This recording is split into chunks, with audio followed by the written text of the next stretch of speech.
Balitang Good Vibes! Balitang Good Vibes! Bumaba ang poverty rate ng bansa sa 22.4% sa unang 6 na buwan ng 2023 kumpara sa naitalang 23.7% poverty rate sa kaparehong panahon noong 2021. Ibig sabihin, 224 mula sa 1,000 na individual ay kabilang sa pamilya na hindi kumita ng sapat upang matugunan ang kanilang pangunahing pangangailangan simula noong January hanggang June 2023. Bumaba din ang poverty rate incidence sa 16.4% sa first semester ng 2023 mula sa 18% na naitala sa kaparehong panahon noong 2021. Nakatumbas ng 230,000 households na nakaraos mula sa kahirapan. Naitala naman ang mataas sa poverty incidence sa Bangsamoro Autonomous Region in Muslim Mindanao. Balitang Good Vibes! Balitang Good Vibes! Nilagdaan na ni Pangulong Ferdinand Marcos Jr. ang proposed 2024 national budget. Ito ay nagkakahalaga ng 5.768 trillion pesos 2024. Isinabatas ng Pangulo ang General Appropriations Act of 2024 na katumbas ng 21.7% ng gross domestic product ng bansa. Mas mataas ng 9.5% kumpara sa 5.26 trillion pesos 2023 national budget. Balitang Good Vibes! Balitang Good Vibes! Tinuldukan na ng Mobile Legends Filipino team na AP Bren ang host country core sa M5 World Series. Gumawa ng kasaysayan at nagbigay dangal sa Pilipinas ang AP Bren. Ito ay matapos makamit ang titulong kauna-unahang host country win sa MLBB M5 Series World Championship laban sa Onyx Esports sa mismo nilang home court sa Rizal Memorial Coliseum. Nadepensahan nga ng AP Bren ang koponan matapos gamitin ang kanilang winning at signature tactic na nag-focus sa objectives ng laro. Balitang Good Vibes! Balitang Good Vibes! Handa na ang mga daungan, paliparan at tollway sa bansa. Ito ay para sa pagdagsa ng mga biyahero ngayong Kapaskuhan. Sinabi ng Metro Pacific Tollways Corporation na magpapakalat sila ng karagdagang tauhan para sa toll collection, emergency response at traffic management. Ang Civil Aviation Authority of the Philippines ay magdaragdag din ng security measures sa mga paliparan. Maging ang mga daungan ay naka-heightened alert na rin hanggang Enero at 3 ayon sa Philippine Coast Guard. Balitang Good Vibes! Balitang Good Vibes! Tumanggap ng financial assistance ang 50 distressed overseas Filipino workers mula sa Pamaskong Salubong 2023 program ng panghalaan. Ipinagkaloob ng OWA at ang Department of Migrant Workers ang 55,000 pesos sa bawat OFW magmula sa Saudi Arabia ang mga distress.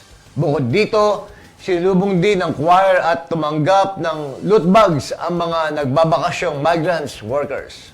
Balitang Good Vibes! Balitang Good Vibes! Sa iba pang balita, aprobado na ng Department of Budget and Management ang 5 bilyong pisong pondo na ipamamahagi para sa rehabilitasyon, rebuilding at development program sa mga lugar na apektado ng kaguluhan sa Bangsamoro Autonomous Region in Muslim Mindanao o BARM. Bahagi ito ng Special Development Fund alinsunod sa mandato ng Republic Act No. 11054 o Bangsamoro Organic Law. Isinasaad din ng naturang batas na taunan ang distribusyon ng pondo para sa rehabilitasyon ng BARM na may kabuuang alokasyon na 50 bilyong piso. Balitang Good Vibes! Balitang Good Vibes! Para sa balitang kalusugan, mahilig ba kayo sa medyo chewy na pagkain tulad ng edible mushrooms? Siksik ang mushroom sa essential vitamins, minerals, antioxidants at potassium. Pinabababa nito ang blood pressure, hypertension, gayon din ang timbang ng isang tao. Mainam din itong source ng vitamin D at anti-inflammatory na epektibo para sa mga buto at immune system. Ang mushrooms ay maaaring igisa at haluan ng noodles, pansit scrambled egg, pero kailangan lutuin ito ng mabuti upang maiwasan ang posibleng sakit. Balitang Good Vibes. Balitang Good Vibes. O attention sa lahat ng mga inuubo at sinisipon. Eto po, naghahanap ba kayo ng organic regimen para sa inyong ubo at sipon? Ang sagot dyan, Thai milk tea. Narinig niyo na ba yun? Ang Thai milk tea ay mula sa isang herb mint family. Marami itong benepisyong pangkalusugan laban sa acne, sipon, ubo, mga impeksyon at marami pang iba. Siksik ang Thai milk tea sa nutrients tulad na lamang ng vitamin A at C, copper, fiber, iron at manganese. Pinatitibay nito ang immunity ng isang tao. Mayroon din itong antibacterial properties na mainam sa acne, anti-inflammatory properties at antioxidant na mabisa sa digestion. Balitang Good Vibes. Balitang Good Vibes. Ikaw ba ay nakararanas ng pagkasinok? Baka ba dahil hindi ito mawala-wala ngayong makinig ka? Ang pagkasinok ay isang reflex ng katawan ng isang individual kung saan ang contraction ng diaphragm ay dahilan upang gumalaw bigla ang kalamnan sa dibdib at abdomen. Kapag nagsasara naman ang glottis o isang bahagi ng lalamunan kung saan matatagpuan ang vocal cords, lumilikha ito ng ingay nagmumula naman sa baga. Isa sa maaaring dahilan ng hiccup sa yung overindulgence sa pagkain, excitement o stress, pagkakonsumo ng carbonated drink o alcohol, at pagmuya ng bubble gum.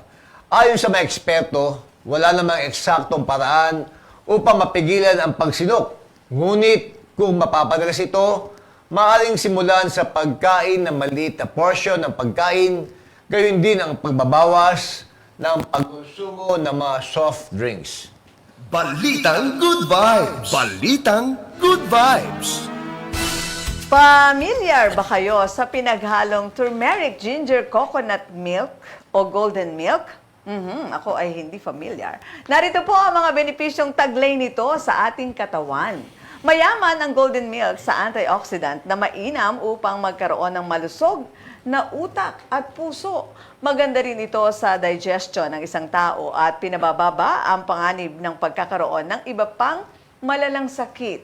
Ang antioxidant na taglay nito ay tumutulong na maiwasan ang cell damage dulot ng oxidative stress. Naglalaman ito ng anti-inflammatory properties na tutulong naman para labanan ang muscle at joint pain. Epektibo rin ito para labanan ang indigestion. Maganda rin ito para sa buto dahil sa calcium at vitamin D na dala ng gatas. Balitang Good Vibes. Balitang Good Vibes.